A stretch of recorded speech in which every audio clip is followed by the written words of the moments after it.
unmute yourself and maybe quick one round of introduction. Which company you're from and what your expectation from today's session is. Suresh Nadar from Dr. Patras. So I want to understand that, the migration options, and I feel that, the traditional way we keep that, was cost effective. When RISE with SAP and other concept is, even though you are saying that ROI law, but, I want to understand that the calculations, how it will be, the benefit to organization. Okay, thank you, Suresh. Someone else, Gajanan, do you want to go next? Yeah, hi, good morning, Mukesh and Vipin, and everyone. So I'm working at DV Corp Limited, and we are just working towards the migration of HANA, S4HANA. So that is what I'm eager to understand the things and the improvements and benefits of using S4HANA. That has to be taken by its time.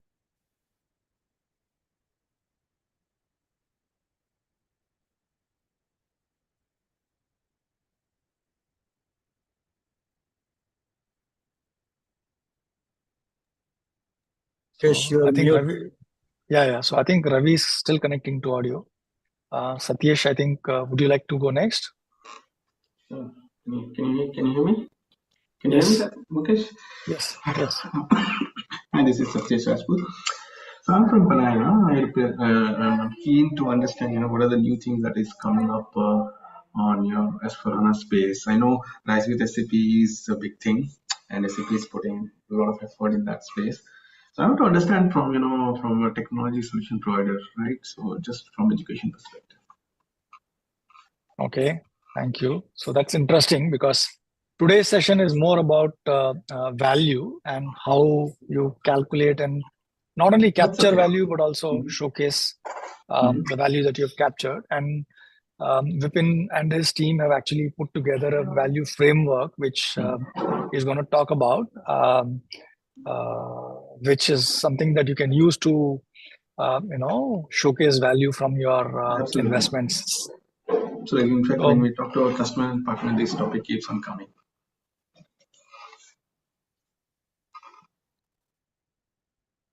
Thanks for joining on time. I think we are at 3 minutes past, so the others will kind of join in as we go along. Maybe Vipin, can I ask you to quickly introduce yourself and take it away, please? Sure. Thanks, Mukesh. Good morning, everyone. I would like to first, thank Indus and Mukesh for giving me the opportunity to interact with all of you and talk about a topic that is very, very relevant in today's times when you're talking about RISE and S4HANA or any other application for that matter. So a brief introduction would be that I lead the enterprise customer success partners for SAP in India. And my erstwhile profile, and which is going to tell you, that I am from your side of the table. I was the global CIO for a group called Wellspun, and I have a patent in my name for tracking and tracing of cotton from Egypt to the finished goods, which was towels and bed sheets in case of Wellspun. So this is briefly my background. Now, one of the big pain points that some of us mentioned right now, amongst other things, is that while we embark on a journey, we always give a there is an ROI that we project, and there is a value that we show that this is what we are going to get. How do we measure that? And that is the discussion that we are going to do today. How do we measure this value? How do we continuously steer towards achieving the goals that we started with the project with S4HANA, particularly RISE as well, right? So that is what we are going to be talking about. So when we get into a project, we are always looking at providing the financiers, the people who will finance our project. Sorry, just 1 second. My slide is not moving. Technical issue.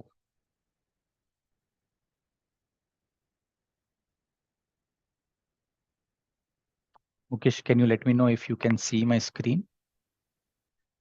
Yeah. Okay. So, so when we go to our board or the Sorry, I was on CEO, mute. Yeah, no problem. No it's problem. okay, no problem. Yeah. Yeah.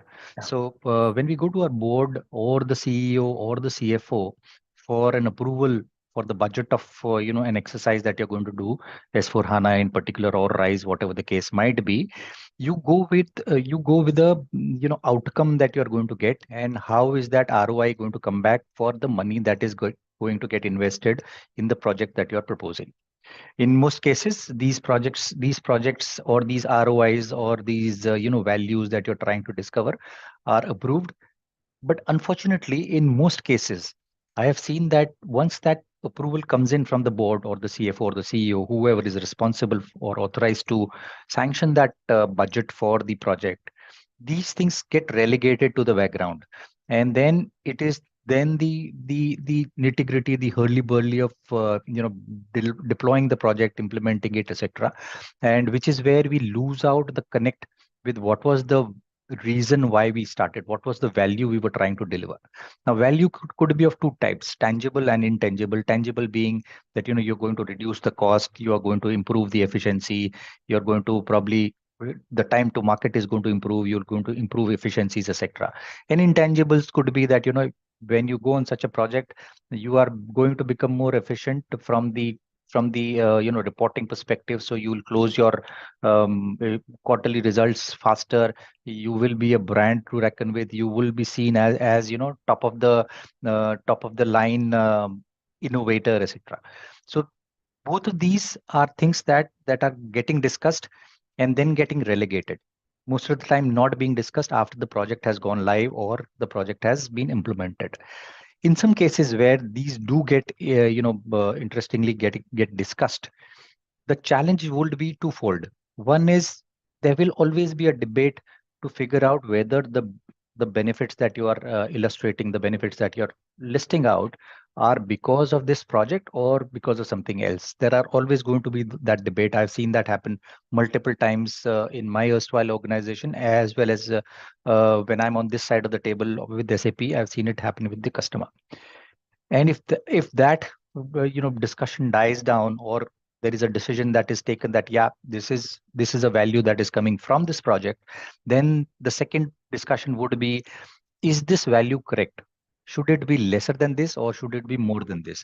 So there is constantly a debate, and we never, we fail to reach a conclusion to say what is right and what is wrong, what is the right value that you're getting out of it, and are you going to get back the money that has been invested, because that is top of the mind of the investor, be it the board or the CEO or the CFO. Now, let us take a look at where is it that the value is getting eroded. Because once we understand where the value lies and how it gets eroded, we will be able to fine tune the whole mechanism so that we are able to ensure that these values don't get eroded, and at the end of the project you get the value that you were looking at, you get the ROI that you were promising your investors. Now, this is a very, very simple, very, very often repeated slide. You would have seen it 20,000 times now. The first value erosion point, 5 to 10% of your value gets eroded because of the poor selection or prioritization of the project. Are we building the right things? Is this the direction that we need to move in? If we are not clear on that, and if we are not taking care of that, then 5 to 10% of that value gets eroded here. Once you've decided on a particular project, and if you're not able to efficiently manage that project, efficiently execute that project, another 10 to 15% of the value gets eroded because we are not building the things right. When you're not building the things right, these are going to become pain points when the user comes in and he starts using it, and therefore there is going to be a constant noise, and you will never be able to achieve the full value of what you were looking at. And then once you have finally deployed it and implemented the S4HANA or a RISE, then if the adoption is not there, and this adoption may be because of two reasons: one, because the project execution was not good. Second, it could be because change management is not good. We need to constantly do that change management, handhold people, talk to them, communicate with them. What is the value? How do they need to, look at this project? How do they need to now interact with the application, etc. So there is a massive 20 to 25% value erosion in exploiting what was built. Now, this is the traditional method to say we started with 100% value and we end up achieving only 50 to 65% of the value. But in today's technology terms, now the technology is changing faster than ever before. And because of that, there are certain things that you can gain out of the implementation of RISE or S4 after you have done this. Now, beyond, and this goes beyond just the S4, beyond just the RISE piece, right? So today we are all talking about Gen AI. Gen AI can, at a certain cost, give you a multiple times benefits, a 10x kind of a benefit. But are we exploiting that? Are we ready to exploit that technology? Are we in a position, or have we implemented the project so that we can make use of that Gen AI or artificial intelligence, or things like IoT, or things like robotic process automations, etc., etc., etc. I believe that 100 value that we started with should have been 150 or 125, should be higher than this, because this value is something that we are missing to get hold of. Now, this is another part of the value that we normally lose, right?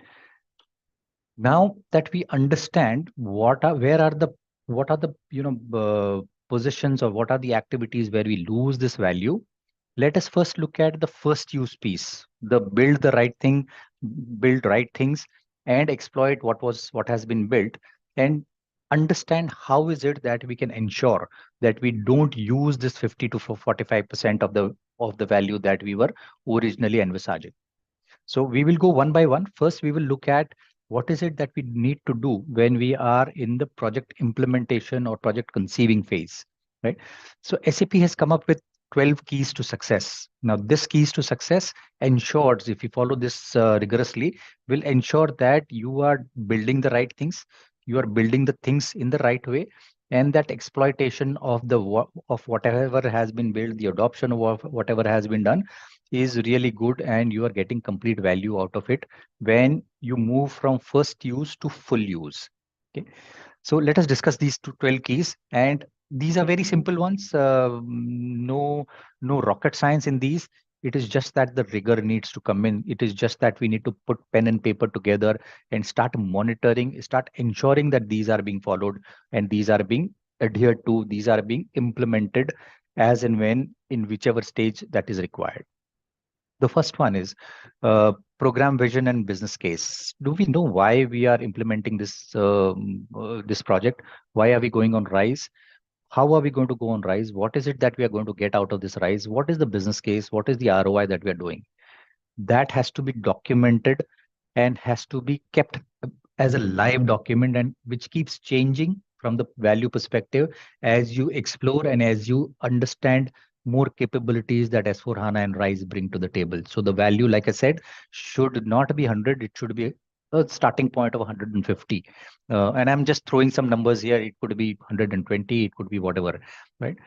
Then we have to go up the ladder of the food chain, and we get executive sponsorship. This not only helps you get the budget approved, but it also helps drive down a message that the leadership of this organization is willing to willing to go move that change, do everything that is required to bring this change and bring this innovation, bring this transformation in the organization.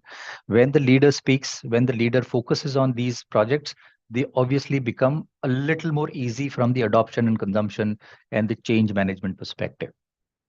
The piece that we have left out so far in these two boxes is the people who are ultimately going to use it. Now, no matter how good a technology you bring in, you might be bringing in rocket science to solve a particular problem. But if the end user is not going to use it, if the end user is not interested in it, if the end user does not understand the value it brings, he's never going to use it. So the entire investment that you're making in bringing that technology, bringing that solution, will go waste. how do we communicate if each and every piece of value that this project is going to bring in to everybody who's ultimately a stakeholder, a user. One of the famous anecdotes that our late Junjunwala, Rakesh Junjunwala, has been narrating over multiple videos is that he invested in Titan at a very early stage because amongst multiple things of one big key piece, and that was the shop floor guys, the blue collared worker was able to articulate the vision and mission of Titan. And if he said that if that is the type of penetration that has happened, if everybody understands where they are going, then this industry or this sorry organization is going to go a long way. And he obviously, for those of you who are interested in the stock market and follow it, reaped a rich dividend out of it. So that this communication is very, very critical, so that each one of your stakeholder is onboarded on what we are doing and is a stakeholder in terms of getting that ROI, makes the effort to, put in his part of the effort. Then the next piece, the fourth piece, process simplification and redesign is, are we trying to just copy paste whatever we are doing? If we are shifting from a pen paper piece like we did at Wellspun a few years ago, uh, or if we are moving from the on-prem ECC world to this thing, are we trying to copy paste whatever we are doing today into the new technology? If that is the case, then the value is going to get eroded very, very quickly. Once you go live, you will find that there is no benefit that you're getting out of it. So should we not start looking at the processes again, re-engineer the process, simplify them, digitize them, automate them, and then make all of these things into the project? The moment you do that, you will see again the value of the project, the ROI of the project increasing tremendously. The next piece, supporting policy and procedures. I have personally experienced a 3-month delay just because a organization was moving from on-prem to cloud, and the security policies were not updated, and they had to go to the board and get those security policies updated. 3 months went by just because that single piece of policy was not updated to the technology, based on the technology that we were going to use. 3 months gone is a lot of value eroded, not in just in terms of the investment that you're making, but in terms of the returns that you might have got 3 months earlier if the project had gone live on time. So these are things that we should pre-plan. We should understand and devote time to implementing before we embark on that project. These are the basics that we need to have in place. If you don't have the right resources at the right time and the right quality, then again there is going to be a challenge. In many organizations, I've seen that people push the people who are free right now from a particular department to go and get engaged in a S4 project. What they don't understand or what they don't realize is that if you're not putting in the best person there, the design that is going to happen or the outcome that you're going to get out of RISE or S4 is going to be inferior, which means that because you are trying to save time of the best person that you have, now there are going to be a lot of other people who are going to waste time because the implementation is not up to the mark. It lacks the functionality, it lacks the facility, or it lacks the flexibility to do things that your organization normally does. So it is essential to do that resource planning, get right people in place at the right time, not just from the implementation perspective, but also from the steady state operations perspective as well. Anything left to itself to drive, autonomous project management is still to come by. This is a thing of future. So somebody needs to govern what is happening. Somebody needs to keep a check on the timeline, keep a check on the quality, keep a check on where we are headed in a project. And that governance piece should be right from day one, be in place. But this S4 project or a RISE project is not something that one single department or one single set of people can drive or achieve. It is a cross-functional piece. There are multiple departments across the organization who need to come together and align on the objectives, because there is always going to be a upstream activity and a downstream activity where you will take the baton from somebody and hand it over to somebody after you do some processing in your department. Are we clear on this handovers that are happening? Are we clear on the handshakes that are happening? And are these handshakes happening very, very seamlessly, or is there the ball dropping while it is exchanging from one hand to the other hand? This again erodes a lot of value. It also wastes a lot of time. So these are 8 pillars that are about the implementation piece. To take the implementation forward, to ensure that you get the value that you started with, there are certain other things that you need to do, which comes probably at right at some of it at the start of the project, and some of it middle of the project and end of the project as well. Have you created a value roadmap and adoption strategy? How are we going to adopt? Is this going to be a big bang, or is it going to be a phased this thing? How are we going to go live? If it is a multi city or a multi organization or a multi business or a multi country implementation, how are we engaging with all of these people? How are we making these things available? How are we going live? Is a roadmap that we should have right at the beginning. Most of us ensure that these go lives are happening based on certain parameters that are suitable for our organization.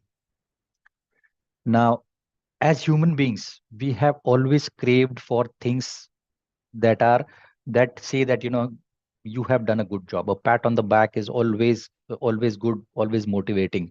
Have you planned for some incentives to ensure that everybody is aligned to the goals and everybody is working to achieve those goals? Everybody is inspired and engaged to achieve those goals. So that incentive planning also needs to come in. And like I said earlier, a little bit earlier, in the Titan example, if you've trained your people, if you've enabled your people, that is going to be the key success factor for this project failing or giving you the value or not giving you the value.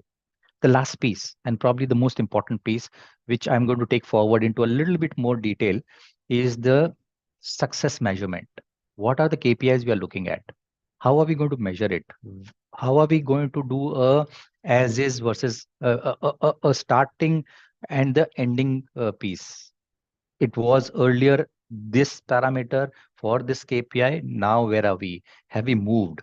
How are we working, or how are we performing against the benchmark within your industry, in from India perspective or from global perspective, depending on which organization you belong to?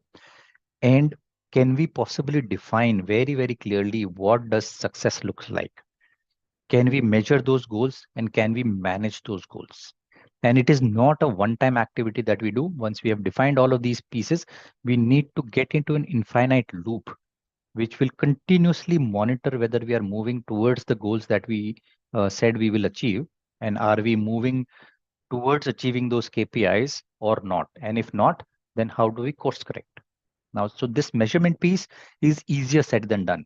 The baseline creation or the target creation, again, is an easier said than done thing in my experience, after having worked with multiple clients, multiple customers on this specific piece. So how do we do that? How is it that we are going to be measuring, identifying, measuring, and keep steady course towards the achievement of the KPIs and the goals? And this is what I am going to talk about in the next slide. So when you buy a new product, or you might have it already within your shelfware, you need to figure out what is the KPI, what is the value that you're trying to derive out of this project. Now, this value could have been given to you by the customer advisory team of SAP. So they would have given you a deck or a list of things that you will gain out of this RISE project, or any other project for that matter, and which you can then either directly carve out the KPIs that you're going to monitor from this value proposition, or maybe use tools like Signavio Process Intelligence, Signavio Discovery Tool, 360-degree report, value lifecycle management, and your own KPIs that your organization had decided. And then once you've run those tools and identify the KPIs, then you can move forward in terms of how you achieve those KPIs. The second option, or the second scenario, is that you might have a shelfware, or there might be no value proposition that has been created by a customer advisory team. In that case, you directly go to things like business models, things like empathy map, things like current versus future analysis, and create that value proposition, and then use tools, the same tools that I described earlier, to come to select the KPIs. Now, selection of the KPIs, how do you do that? Now, a lot of organizations find it difficult to pick up the right KPIs and define them properly so that there is a possibility of a measurement. There is a possibility of a continuous reconciliation of whether we are moving in the right direction or not. So what we have done at SAP is we have devised a set of KPIs which are applicable for a particular LOB, a department, finance for an example, and a particular industry. Let's take manufacturing or an automobile industry for an example. So we have a simple drop down to say in finance, there are these 20 KPIs. Out of these 20 KPIs, you can pick up 2, 3, whatever you want, and start monitoring them. You can decide that these are the 2 KPIs or 3 KPIs that we are going to monitor. And if we have achieved goals against them, then we would have seen success and the ROI from the from the implementation of RISE or S4. Now, you could have your own KPIs to say, and I'm giving you an example without taking any names, of one of the organization who said that my DSO needs to reduce from 100 days to 60 days. And that is my biggest problem right now I'm struggling with. So we picked up that KPI, and I'm going to continue this example throughout the remaining part of my conversation with you. So this was a customer KPI. It did not come from the value proposition or any of the tools, but this is what was decided by the leadership of the organization. So we picked it up, and then what do we do? So KPIs in themselves cannot be monitored, or you cannot have activities or actions planned to achieve those KPIs. You need to identify the levers that are going to be required to maintain to achieve those KPIs. Now, how do you bring out those levers? So there is, again, like I said, there is a tool available with us where when you select, let's say in this example, the DSO as a KPI, it will automatically tell you that these are the 6 levers or 7 levers that are going to impact your KPI. Now, some of them might be applicable, some of them might not be applicable for your organization. So you pick up whatever is applicable, and then we start implementing or monitoring these levers. Now, these levers, like I said, could be auto-listed. We have an application for it, or it could be a value map that has been created, or we can engage a functional or technical experts who will be able to identify what are the levers that are going to drive DSO in this example. Right? So in either case, we now have levers that we need to look at. We validate this with the customer to say, Mr. Customer, you said DSO is a problem for you, and you need to monitor this, and you need to achieve you need to reduce the DSO from 100 days to 60 days. These are the levers. Do you think this is the right thing to do? Once that validation happens, then we start implementing the recommendations that have come in. Now, in the case of DSO, if I have to take that example forward, there are 2, 3 pieces that you need to look at. One is, how soon are you generating the invoice and sending it to your customer? Because that once the invoice reaches your customer, that is when your terms of Incoterms time starts. And let us assume that this is 30 days. So it is from that time onwards, 30 days later, the customer is going to pay you. And the third part is, how are you going to monitor, or how are you going to chase the customer to pay it on the 30th day, plus or minus a few days, but not too delayed, right? So how do we do all of these things is something that we need to, these are the 3 levers that we will use. Now, once you have identified those levers and implemented the recommendations, it is not as if the 100 days of DSO is suddenly overnight going to come down to 60 days, because there is an implementation time, there is time for this whole thing to take effect. And therefore, you keep going back into an infinite loop and keep course correcting till such time as you have uh, reached the target that you have set for yourself. In this case, 60 days as the DSO. So this becomes an infinite loop, not an infinite loop, but a long loop where you keep, implementing things. You keep monitoring, you keep implementing, you keep monitoring till such time as you achieve the target. If at any point in time we find that the target is going away from us, or we are not in a position to move forward, then we do the course correction based on the data that is available, decide what could be the other things that we need to do so that we move towards that 60 days of DSO target. And that is where the targets are constantly looked at month on month basis, quarter on quarter basis, depending on what the target is, and are constantly visible to everyone, constantly known that this is a target that everybody is following, and therefore the organization then focuses on bringing its might behind these KPIs.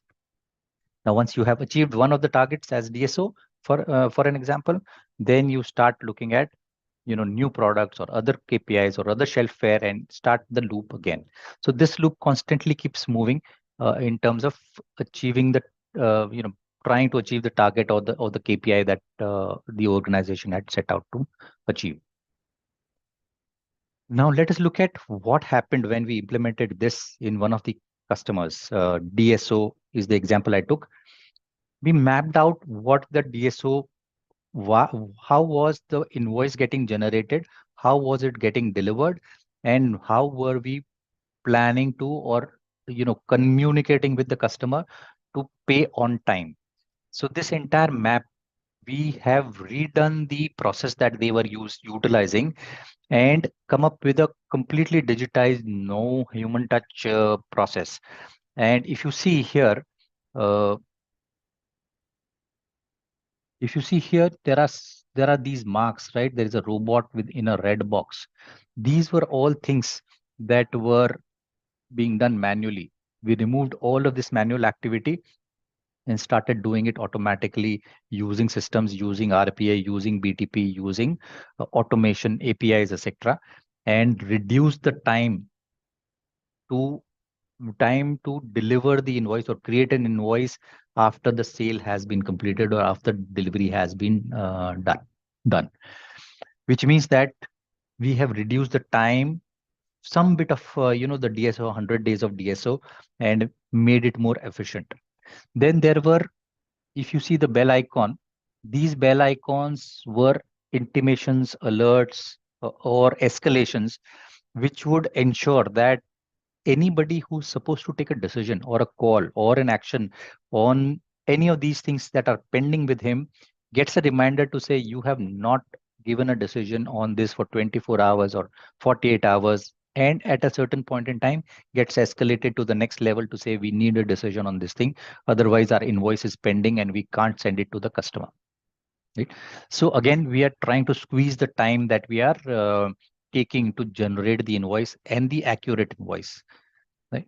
Now, how do we deliver? So this delivery piece used to happen within multiple methods. We started capturing every single data point of delivery.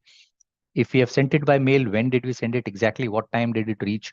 If you are sending it through a portal, GST portal, or the customer's portal, then we were monitoring all of this. So now we have exactly the time and date on which the invoice was delivered to the customer. And we could then, on the 30th day, if that is the Incoterm, go back to the customer and say, Mr. Customer, it is time for you to pay us the money because your Incoterm, the terms that we agreed to, have come to an end. Right? And this is where the process of following up with the customer to pay the invoice took over. And there are obviously, SAP programs, SAP applications which help you do that. And so end-to-end process of invoice generation to delivery to the recovery of money was looked at, redesigned, automated, digitized, and then we moved towards reducing the DSO from 100 days to 60 days. I will take a pause here and look at any questions if anybody has. Just to summarize, we have been talking about how do you measure KPI, how do you keep constantly moving towards achieving that KPI, and how do you ensure that in the end you get that KPI in good time and don't take your eyes off the KPI.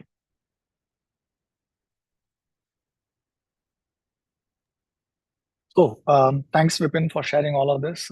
Any questions? You can either put it on the chat or you can unmute yourself and ask your question.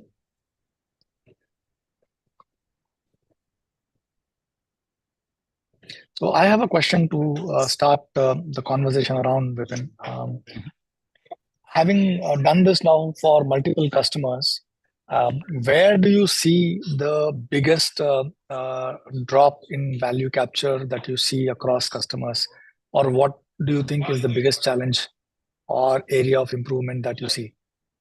So after having interacted with a lot of customers on this value journey, I see us faltering at right at the beginning.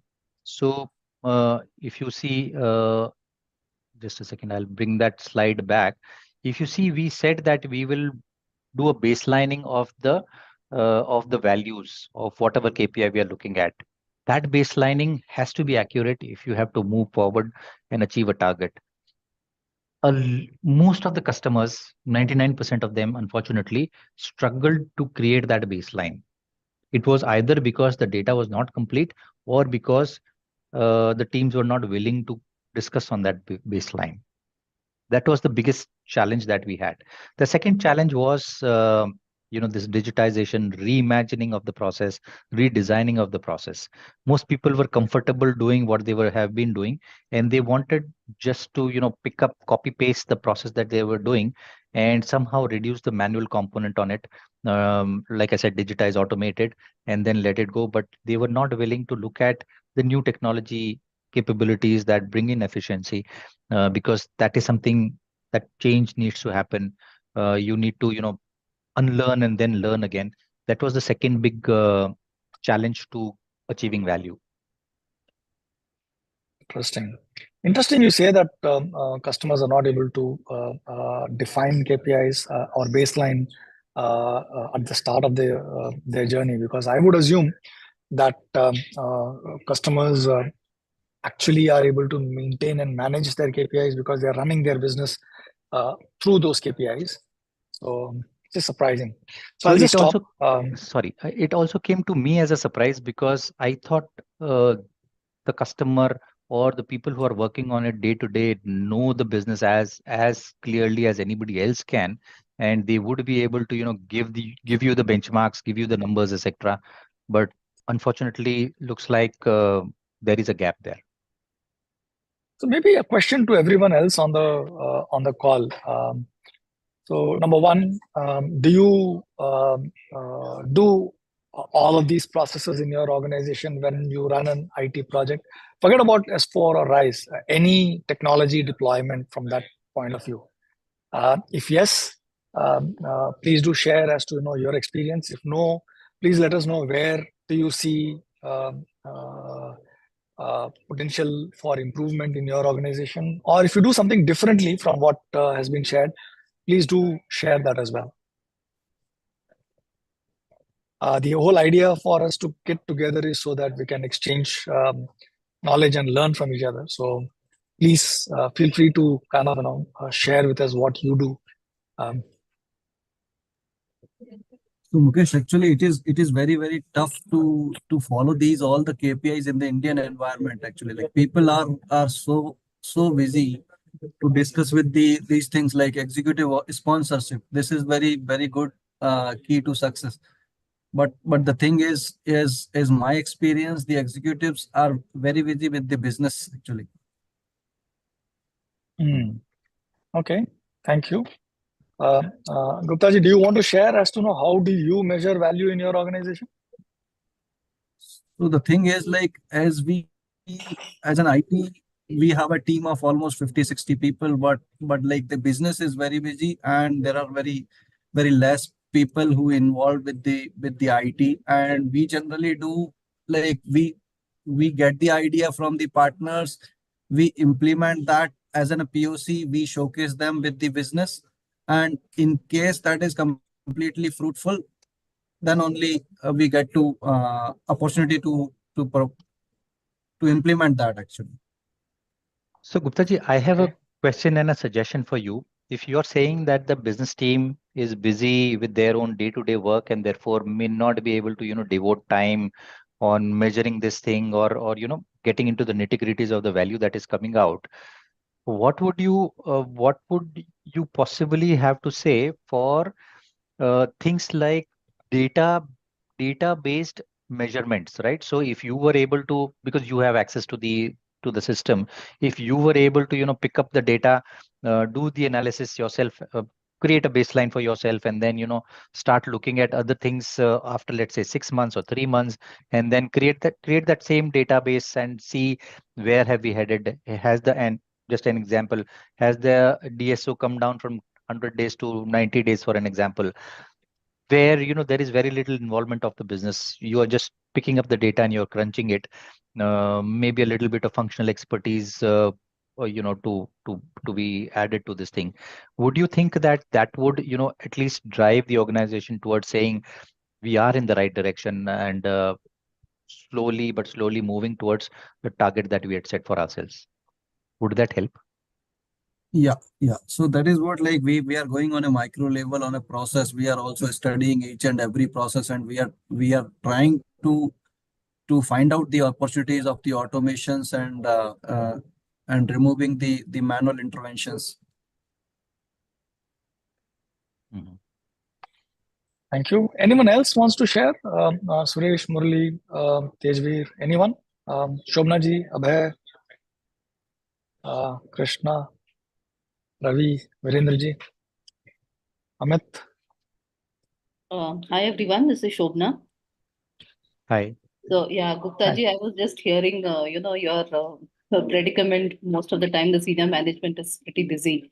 So I think that's the case in most, Indian companies that we have.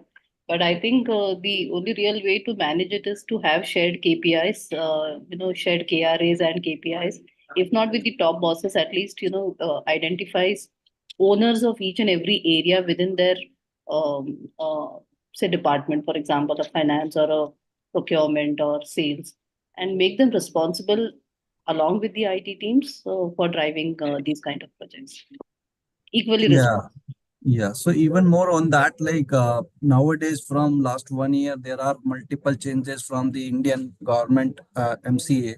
So there are Right. multiple things they from the business side, they are not aware actually. They just want to have all the things from the IT. That is true. But finally, end of the day, yeah. कितना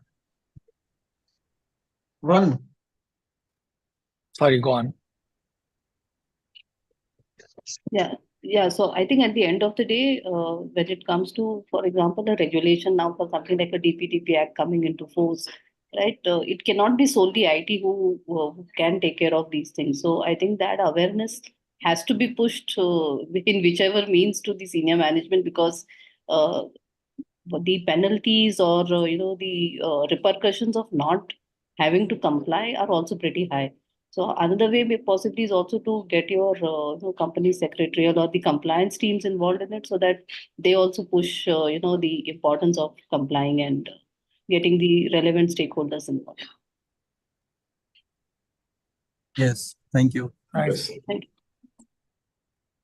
So I saw Virendra, you unmuted yourself. So do you have anything to add to the conversation? No, I don't have much. I only say that partly only I agree with the gentleman who was saying that management is busy and all. It is IT who has to take initiative and actually have to proceed. That cannot be excused that management. I have not seen such kind of scenario while I was working or working. We definitely get time, but may not be as frequently as you need. But you have to plan and do your work. I don't think that you can create that as a bottleneck. Okay, thank you. So one of the things that I remember having done is I had a conversation with Manish Choksi, who is currently the vice chairman of Asian Paints and used to be the chairman for INDUS at one point in time. Okay, so before I go forward, Gupta Boda ji, would you like to share something? You raise your hand. Yeah, certainly. Thank you, Mukesh, for offering that. And it's a very informative session, very useful. We kind of used a simple framework, very similar when we are doing of course, we created the program vision before we start the project and identify who's the value driver. I mean, what are the people who will drive this value and measure at the end is also identified right in the beginning. And 5 layers we have looked at most importantly: the data layer, then the system layer, the process layer, people layer, and the governance layer. These things are the ones which are kind of considered as the most critical. How do we simplify the process or redesign the process? And if there is a change in the policy or the people is necessary, we have addressed at that respective layer. Uh, in the cross function is always a common thing. Essentially, whenever we are starting a project, we identify who's the business owner who will need to lead this from the side, and who will be the Spock essentially, and owner of the process, and things like that we identify. It seems to have helped. And after that, what we started doing is we started publishing adoption results. For example, one particular application which was to be moved, or rather across the sales functional, and we had to go side by side, and zone by zone. We kind of started publishing. This is the first sales team which reached 100% adoption, then, and so on. And we kind of incentivized the first team by announcing some prize, that whoever reaches the first will get some kind of a recognition, and we did that. Yeah, that supportingly, what we also did is, whenever we have started this process change and the system change and all that, the training needs identification is done at the beginning itself. And as part of the rollout, some of the training may be done physically in person or over video. After that, depending on the target audience and the churn in the target audience, identify and convert into a e-learning program as well, so that we sustain the adoption.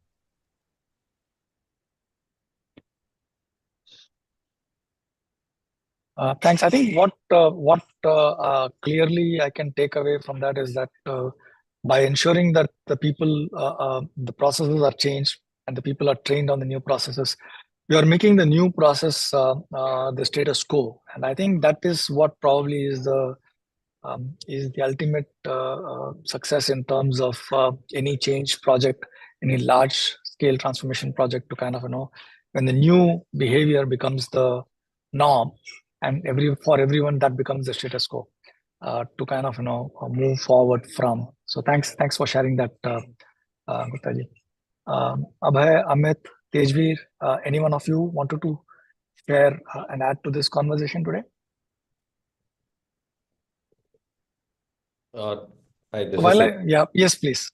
not really, but I do understand and appreciate this entire methodology. And as I head the program management, I see that yes, executive sponsorship does play a very, very critical role in success of a project. So I guess the focus from my end has always been that yes, we need to not only convince but pursue the senior management, the leadership actually, to take a top-down approach in any strategic or business transformation initiative. Thanks for sharing that, Tejveer. So one of the conversations that I was talking about, that I had with Manish, was that in which he spoke about the fact that the way the entire industries are transforming, and the more and more critical technology is becoming in terms of, running your own business. The business leaders can no longer afford to leave the running of the business or the running of the IT organization just to the IT folks. They need to get involved, because it affects the entire organization in one way or the other. If we are able to use technology to drive significant impact, it impacts the business that way. And if we don't, that also impacts the business, because it reduces the competitiveness of the business in the marketplace as well. And at the same time, what he also talked about, and I completely agree, is that there needs to be an initiative and understanding coming from the IT organization about the business itself. So when, as an IT organization, you understand the challenges of the business, people, how many of you have actually gone to the end user and seen them function, use the technology, go through the process, and have empathy for them, and then build your value proposition on top of that understanding. increases your credibility among the business, and therefore enables you to get more and more time and attention from business. I think both of these comes together, and when both of these come together, which is the IT organization having empathy of the users and the processes that they have to go through, and the business leaders understanding how technology can actually enable or stifle the organization. When both these come together, that is when magic happens. I think that's probably the learning that I got from that 1 hour of conversation. I've shared that on the INDUS online platform. If anyone wants to have a look at that entire conversation as well. Vipin, you want to share something? Yes, so I just wanted to ask this audience, how is it that, or what is it that we can do to support you in terms of one, capturing the value and ensuring as IT people or as CIO or the IT organization, and showcasing that this is the benefit that have been derived from the S4 or any other project for that matter. What would you ask from us if that were to happen? So basically, a request from SAP as to know how can SAP support you in this journey. Anyone?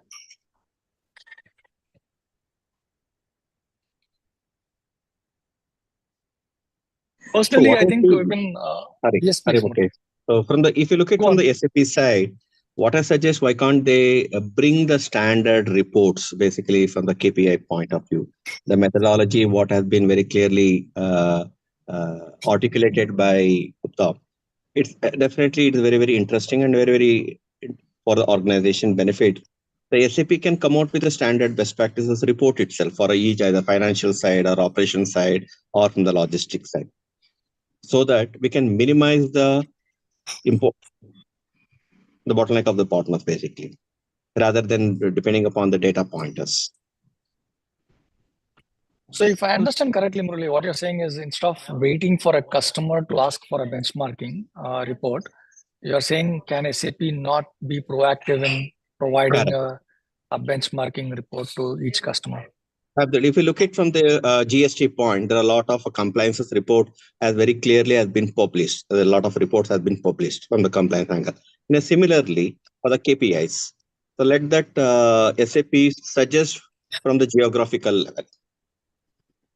So you would want to benchmark your processes against, let's say, the India similar businesses, your compatriots in India, or an international compatriot if you're that big. Is that what you're looking for? Some extent, actually. So we cannot compare to an apple to apple, because if you cannot, if I'm in the automobile industry in a particular industry in Pina, it's very difficult to compare with a Ford or a Tata something. At least in a similar, for example, if you make the demography wise, geography wise, basically I can call it as a SME separate and MSC separate and large enterprises separate. Then we can slice down basically, because now SAP has got a lot of analytics. And a lot of what if analysis also has come into the picture. Okay. So Vipin, building on this idea, so I know that benchmarking probably is an interesting way to go, but can you benchmark against themselves? So is there a possibility for SAP to generate a report saying that in January these were the KPIs and here is the report as to how you perform. In April here is the same report, same KPIs, and here is how you perform. And if there is an upward trend or a downward trend, maybe showcase that. I do not know whether that's possible technically, legally, but. So thanks, Mukesh, for bringing this up, because that was the next point I would have spoken about. So there are reports. Pathfinder was earlier there. Now Pathfinder has been sunset, and there is a Spotlight report that has come in. We have got Signavio reports that are available, where your key KPIs would get measured, and also we will be able to tell you how much of a improvement that you can possibly do. Right? Or what are the KPIs where an improvement is required? That could be the starting point. If you look at my earlier slides, the tool that we are talking about has mentioned that Signavio, the reports, etc. If you compare one report at, let's say, and I'm just throwing some examples here, 1st of January 2024, before you start on the RISE journey, you take that report, and once you've implemented 3 months down the line, you take that report again, you will see the difference between what was there and what is now happening, right? And it will give you an indication of whether you're moving in the right direction or not. But will that give you the target that you should be reaching?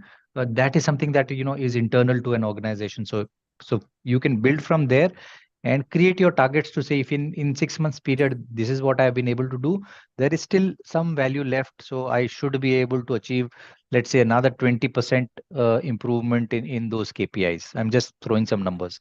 So yes, those reports are available, those benchmarks are available. It is just that you need to just probably request for it. It is free of cost, and then you do the comparison over a period of time and decide which KPIs you would want to take forward, do some deeper dive, and analyze, etc.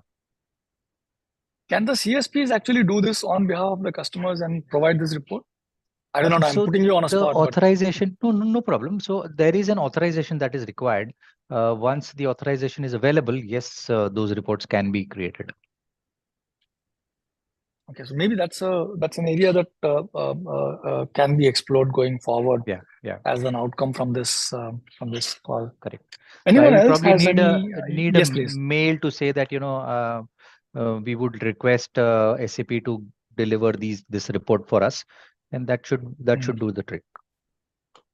Okay, thanks. Anyone else has anything to bring to the conversation? If you're not part of the online platform, please do join the platform. I will send I'll put the link to join the platform on the chat, so that you can actually join the S4HANA SIG on the platform directly as well. And maybe we are on time, maybe 2 minutes to go. Vipin, if you want to kind of bring it to a logical conclusion, the conversation. Sure. So I would just like to thank everybody who has been participating in this conversation, and I would like to urge you and probably insist that at some stage, at some level, let us start measuring what we are doing, and therefore keep motivating the teams that we are heading, and the business that we are trying to connect with. That would probably bring that harmony between the project that you're delivering and the outcomes that we are getting, and probably that will sort of snowball into bigger projects, bigger transformations, etc. that would possibly generate, because once the leadership or every business Spock sees that value, he would want more out of it, and therefore I request and exhort you to start that journey, however small, in whichever ways, but start that journey of monitoring and measuring the KPIs that you're trying to achieve. Okay, thank you so much, Thank you so Vipin, much for sharing this methodology with us. Thank you everyone for joining and participating in the conversation. The recording of the session will be available on the platform, maybe in another 20 minutes or so. I'll also try and put a summary of what got discussed today as well, because there is an AI tool which is kind of listening to this conversation. It will summarize, and as soon as I get the summary from the tool, I'll publish that as well. So until next time, thank you so much, and Thank you so much. Stay safe and take care. Bye-bye. Thank you. Thank you, everyone. Bye.